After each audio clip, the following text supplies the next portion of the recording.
Alright, hello. Welcome back to Half-Life 2. We're going to be continuing where we left off with developer commentary. Let's get right into it.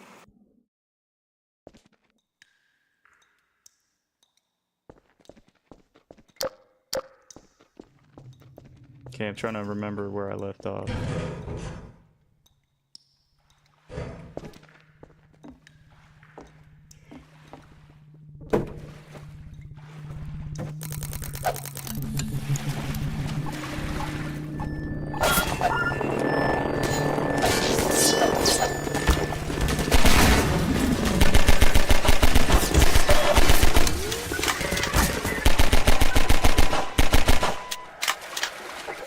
Rendering systems. In the early 2000s, we couldn't afford a general-purpose renderer with the broad capabilities of a modern engine. Instead, CPU, GPU, and memory limitations required highly specific solutions to rendering challenges so we could squeeze every bit of performance out of a player's hardware. As a result, Half-Life 2 actually has 3 different rendering engines. One for world geometry, another for outdoor terrain, and a third for dynamic entities like characters and objects. These 3 renderers had to support a complicated matrix of features: collisions, ray traces, decals, offline lighting, visibility calculations, and more. On top of that, each renderer needed to support DirectX 7, 8, and 9. The differences among these DirectX versions were significant, often requiring different data storage and rendering approaches. They even used different programming languages. Altogether, we essentially had 9 different renderers, each needing unique solutions, and getting them all to look consistent was one of the most challenging tech problems we faced during development. Wow. DirectX 7.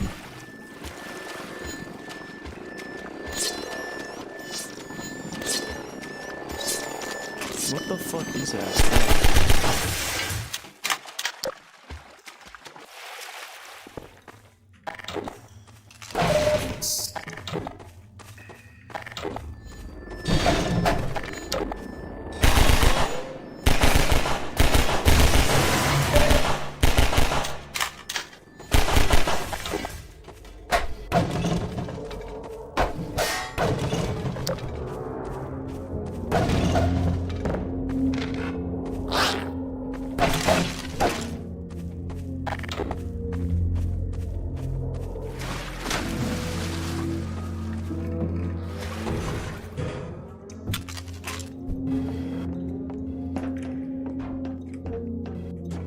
Shit. Don't have the gravity gun yet.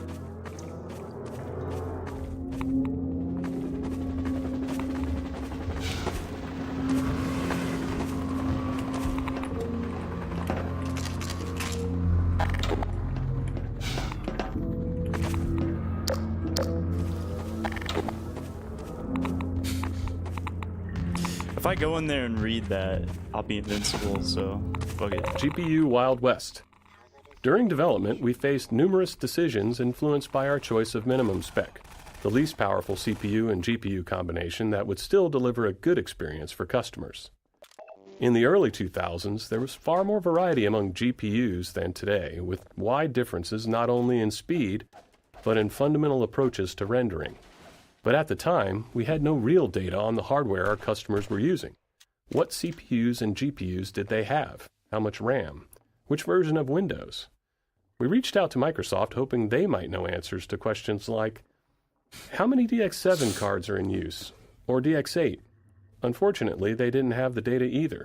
Realizing we were at risk of making bad decisions without these insights, we developed an analysis tool that allowed players to report their hardware specs to us and integrated it into the early version of Steam. The data was so useful that we decided to make it public, launching the Steam Hardware Survey in April 2003. It's been helping us and hopefully other developers make informed decisions ever since.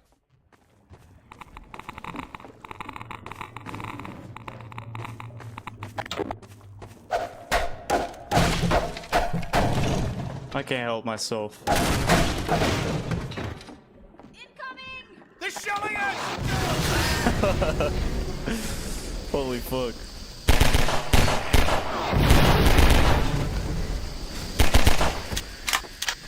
Headcrab canisters. Used headcrab canisters are seen later in Ravenholm, so we decided to show them here to tell the story of how they're used by the Combine. The story is that the Combine have weaponized Zen fauna to use them against the humans.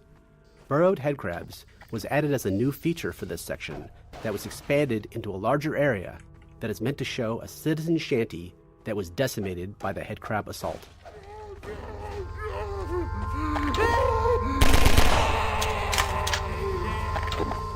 It's like the only zombie I've seen that's not a zombine. Or a white shirt zombie, excuse me. A white shirt zombie guy.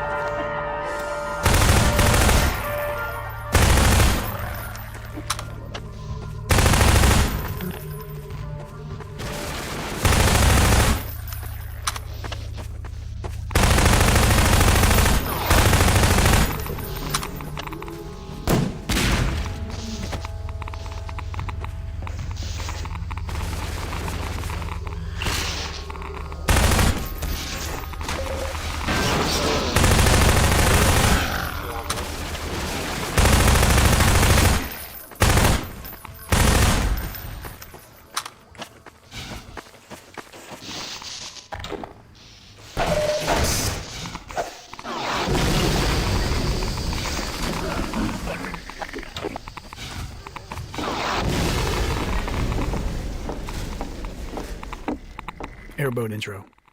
This is where the player gets the first vehicle of the game, the airboat. We wanted to create a safe space for players to practice driving the airboat for as long as they wanted before moving on. The arena is sprinkled with opportunities for jumps and tricks, and we filled the arena with toxic slime to keep players in the airboat longer, while preventing them from leaving the vehicle behind and progressing.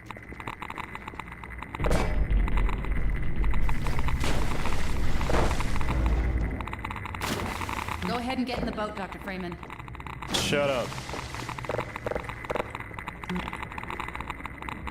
Combinatorial shader explosion. Rendering became much more complex during Half-Life 2's development with the addition of hardware shaders, small bits of code controlling how each pixel on a surface should render. In 2003, shaders were far more limited than today. Half-Life 2 era shaders lacked conditionals and had severe code size restrictions. This meant no if-else branching logic to adjust based on different conditions, and no large shaders with broad feature sets. Also, compiling shaders as needed was just too slow to be useful, so we had to pre-compile them. To work within these limits, we had to compute every possible shader combination and store each one individually as its own shader. For example, if a shader affected a surface based on a single light source, we'd need another shader version for 2 lights, another for 3, and so on. And it was combinatorial. If that shader also supported a normal map, we'd need 2 versions per light, one with a normal map and one without. With features like texture blending, vertex tinting, specular highlights, alpha testing, and various other light types, directional point and spotlights, our shader count exploded. By release, we had thousands of individual shaders. Shortly after, we released Lost Coast, adding HDR support, which doubled the shader count again. Once compiling shaders on the local developer's machine started taking too long, we switched to distributing the shader compiles over the entire network using VMPI. We also had a dynamic shader compilation mode that was useful for developing shaders that gave fast turnaround at the expense of frame rate hitching when a shader had to be compiled.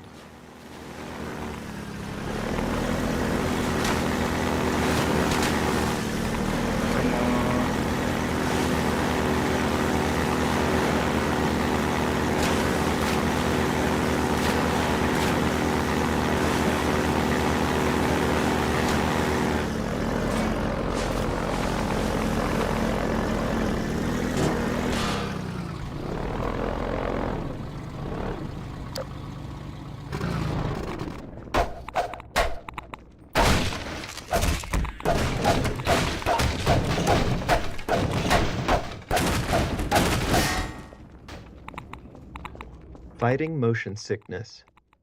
In early playtesting, many players developed motion sickness while driving the airboat. While trying to fix this, we discovered several factors that contributed to it. We found that reducing the intrusion of the airboat into the view helped, so we made several passes on the model to pare it back. Maintaining a consistent frame rate helped as well, so it was important to keep an eye on performance in these sections. However, the single most important factor was eliminating view roll to maintain a more stable horizon no matter what the airboat was doing. One of the programmers on the team was super prone to motion sickness, and they valiantly offered to playtest several times to test our progress towards a solution. I'm pretty sure they threw up at least once after playtesting, and their noble sacrifice was hugely appreciated.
should have just jumped out and took a dive, you know what I mean? Airboat time.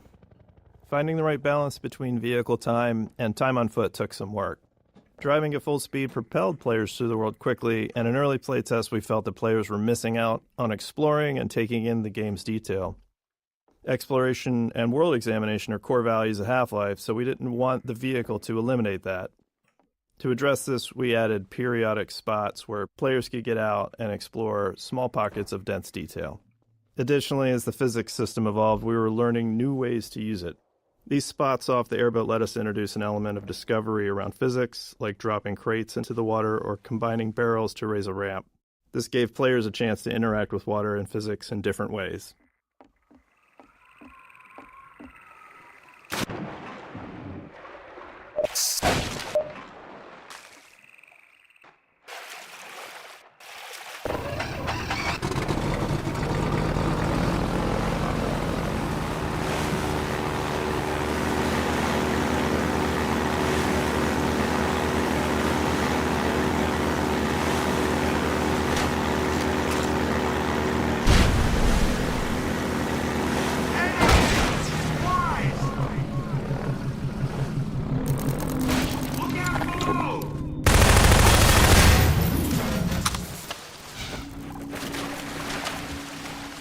Floating supplies.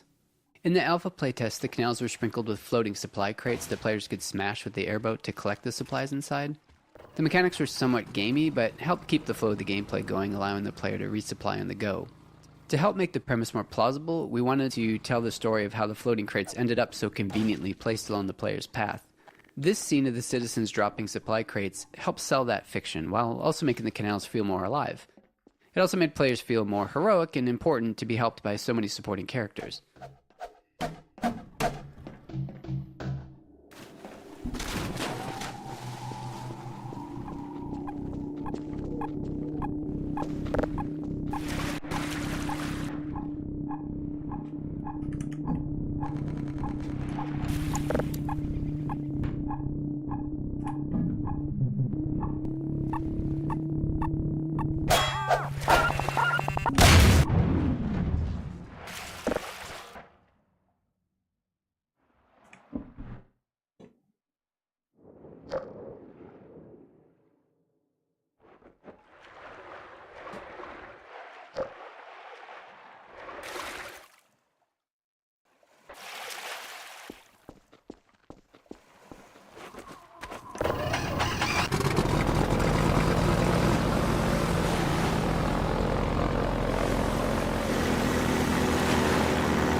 Zombie surprise. There's a little bit of a cheeky jump scare in this sewer pipe. Players wander in here, all focused and curious, and then an underwater zombie pops up, almost always scaring the pants off of playtesters. One fell completely out of their chair, and we marked that moment as a success.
Grenade Intro.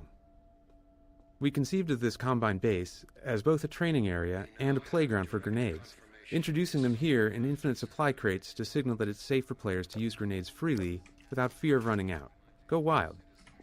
The Combine encounter here uses Go extensive wild. markup to direct the soldier AI towards cover and provide good opportunities for players to make use of grenades. At the end of the area, the same infinite grenade technique helps players resolve the turret placement, as a direct assault is a lot more difficult if you don't. A bright red light and a particle trail were added to the grenades, making it significantly easier for players to follow their trajectory, whether they're throwing them or dodging one from a Combine soldier.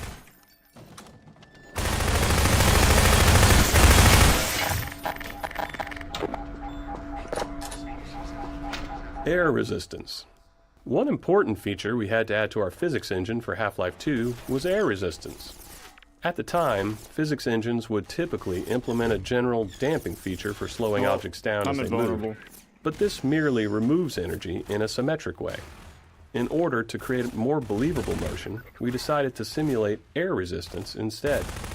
This allowed us to get asymmetric behavior, where the amount the object was slowed by moving through the air was different depending on how much surface area of the object was facing the direction of movement or rotation. This feature was key to making explosions and objects thrown by the gravity gun look believable. Fast-moving and fast-spinning objects are among the most expensive things to simulate in Half-Life 2's physics engine, so air resistance also improves CPU performance in cases like explosions. It is also key to presenting different materials and masses of objects. More dense objects can push aside air more easily, and this is visible. Having this effect in the simulation helps make the difference in density between cardboard boxes and wooden planks. Puzzle layers. Because players are often totally unaware of the designer's intent, which we think is a good thing, they tend to respond in all kinds of surprising ways to our puzzles. Even seemingly simple puzzles can see countless failures along the way to success. That was the case with this puzzle to open the canal gates, which required many layers of hints and cues. The sparking wheel communicates that this is where someone would normally open the gate, but some other method is needed. A few crows draw the player's eye towards the solution, in this case, a bundle of girders on a pendulum. As grenades have been thoroughly introduced, we originally wanted players to throw one to break the wooden support structure, but that wasn't obvious enough. We added exploding barrels as a much clearer clue. But even after solving the puzzle, some players didn't realize that the gates were now open, which led them to endlessly explore the base interior looking for another exit. So we had to remind them of their original problem, the broken gate. We added smoke, the alarm klaxon, and a spinning light, and it was then that we finally started seeing reliably good results in playtesting.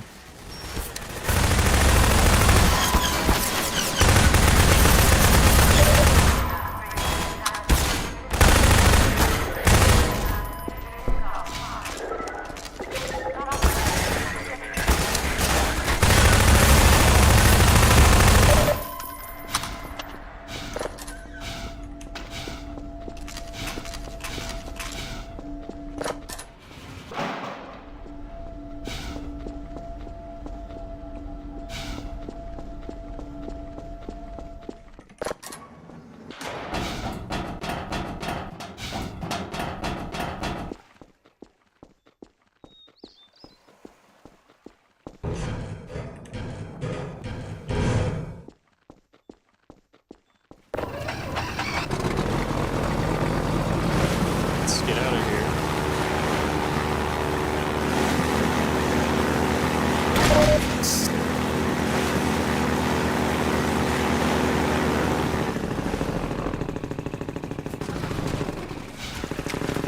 Metrocop strafing.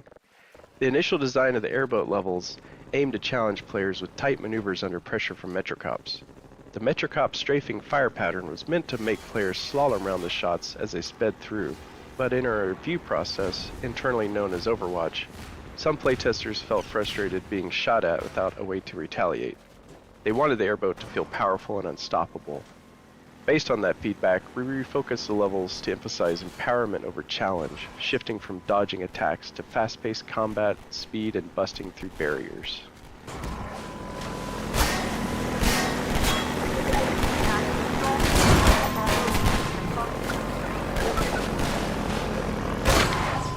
No shit.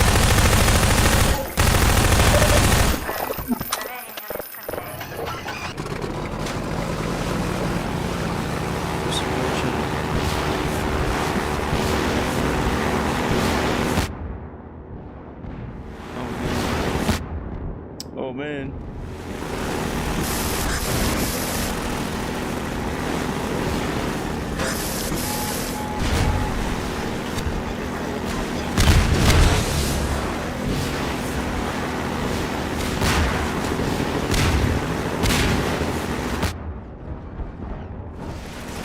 So much for empowerment, though.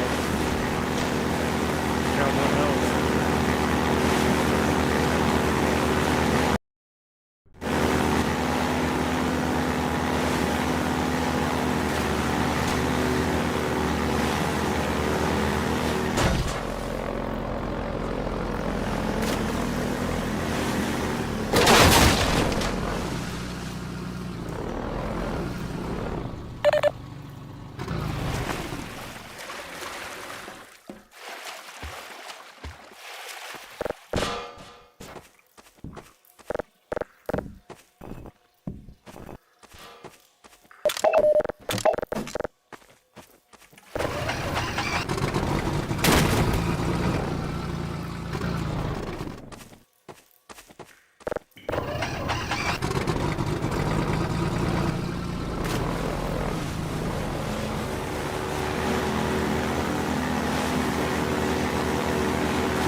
Skybox.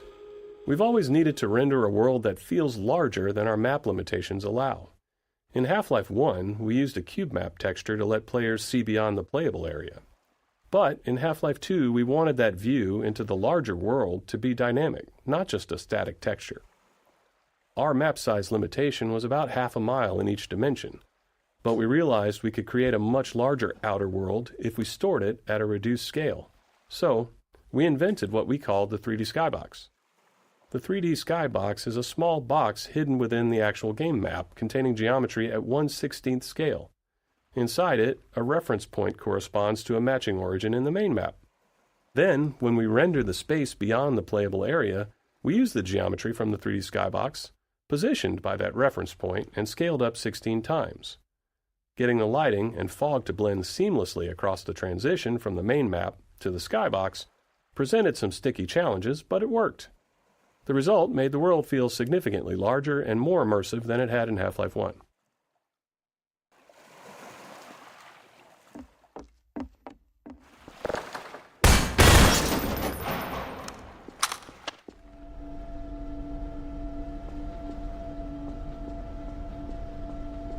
.357 Intro. The Magnum, unlike the basic handgun with its slower rate of fire, is meant to be fired in a more measured, calculated way, dealing catastrophic damage to your target. Earlier versions of the Magnum had a bit of random dispersion, which we felt fit the heft and the less sensitive trigger pull of a larger pistol. However, this led to anticlimactic moments where players would carefully line up a shot only to miss due to the accuracy penalty. To address this, we made the first bullet perfectly accurate, with each subsequent shot becoming less accurate as you blasted away.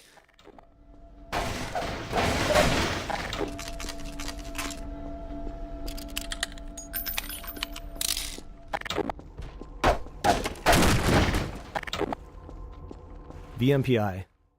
During development, we became increasingly frustrated with our slow gameplay iteration speeds, mainly because map compilation, needed to pre-compute lighting and visibility, was taking hours. Computers in 2000 were far slower than today's, and they had only a single CPU core each. Inspired by SETI at Home, a distributed program that used PCs worldwide to analyze radio waves for signs of extraterrestrial life, we built VMPI, which was our own distributed system that spread the map compilation process across many office computers. Today, these kinds of distributed systems run on giant GPU clusters, but at the time we just ran it on all the computers in our office.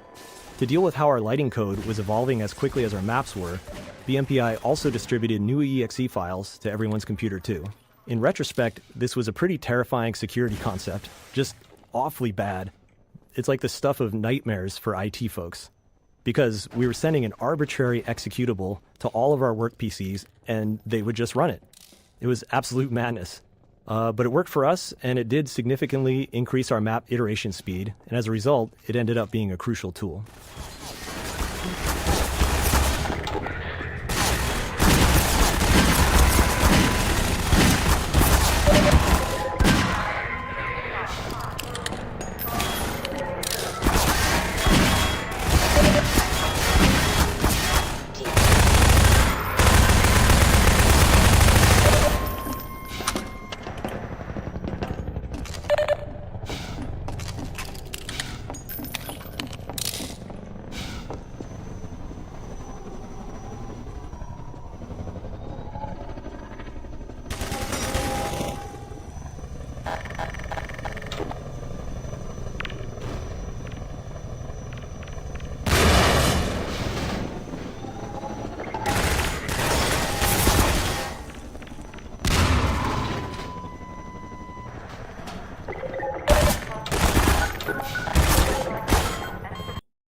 Oh, thank goodness.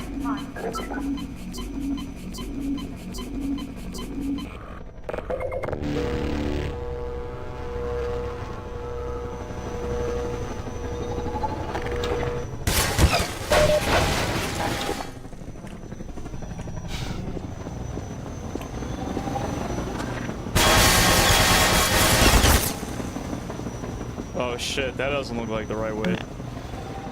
Uh-oh.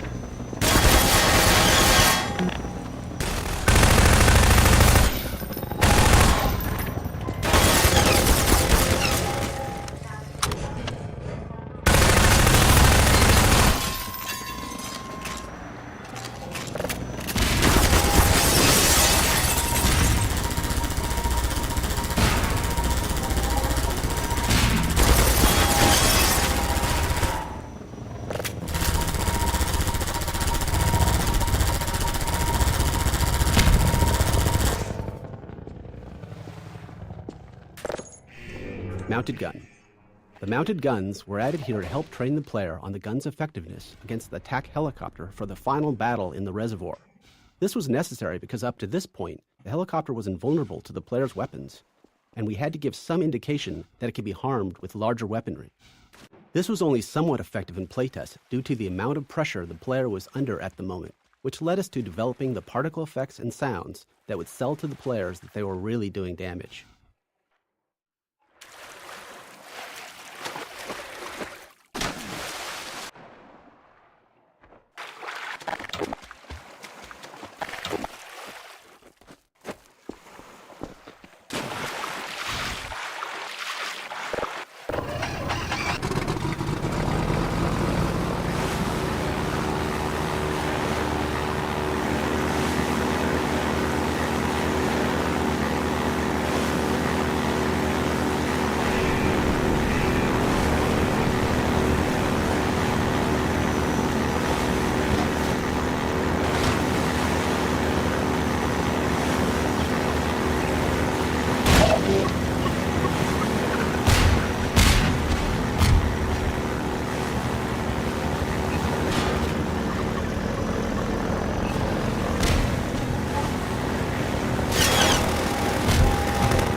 Helicopter bombing run.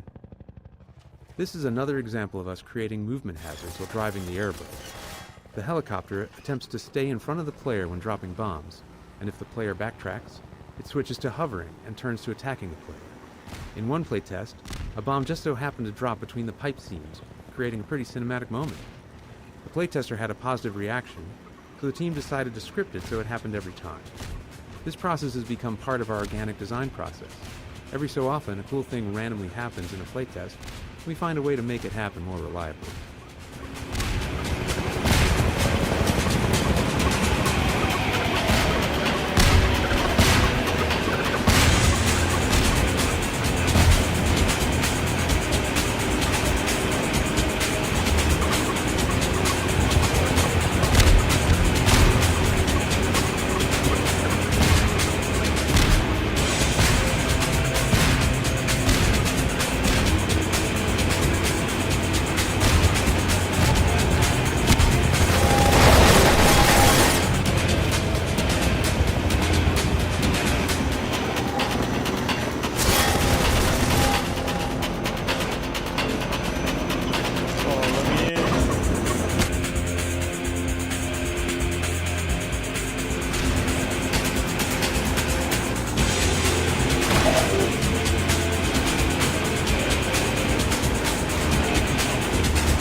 I think I'm going to end the stream for right now. I'm going to take a break. If you tuned in tonight, thanks for watching. I'm going to take a break for right now.